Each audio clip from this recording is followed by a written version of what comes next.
Does your husband snore? Does your girlfriend snore? Do you snore?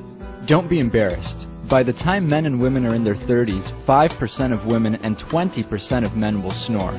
By the age of 60, that number increases to 40% of women and 60% of men. That's a lot of snoring. But if you take medication that relaxes your throat muscles, have hypothyroidism, or have frequent nasal congestion, you're more likely to snore. If you're overweight, you're also more likely to snore.